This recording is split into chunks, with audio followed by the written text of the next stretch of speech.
Empirical formula என்ன sir அப்படின்னா the simplest ratio of the number of the different atom present in one molecule of the compound. அதாவது ஒரு molecule இருக்குல்ல, ஒரு காம்பவுண்டுடைய ஒரு மாலிகுலுடைய simplest ratio தான் என்ன அப்படின்னா எம்பிரிக்கல் ஃபார்முலா அப்படின்னு சொல்றாங்க.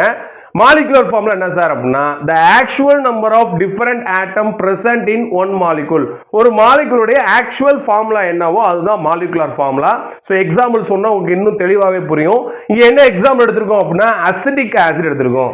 acidic acid உடைய ஃபார்முலா வந்து என்னது CH3COOH. சரி ரைட்.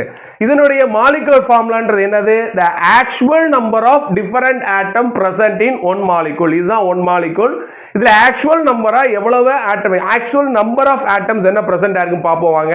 என்னென்ன இருக்கு, கார்பன் இருக்கு, ஹைட்ரஜன் இருக்கு, ஆக்சிஜன் இருக்கு. இந்த மூணு எலமெண்ட் தான் பிரசன்ட் ஆயிருக்கு இதுல ரைட்.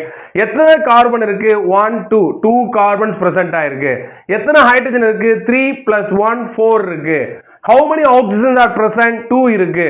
so அப்ப molecular formula என்னன்னா actual number of atom present in one molecule. அப்ப இதுதான் இதனுடைய molecular formula என்னது C2H4O2 அப்படின்றதா அசிட்டிக் ஆசிட் உடைய molecular formula ரைட்.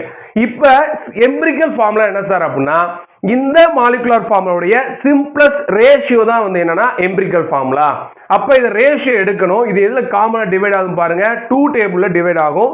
அப்ப கவனிங்க CH2O அப்படின்றது தான் இதனுடைய எம்பிரிக்கல் ஃபார்முலா.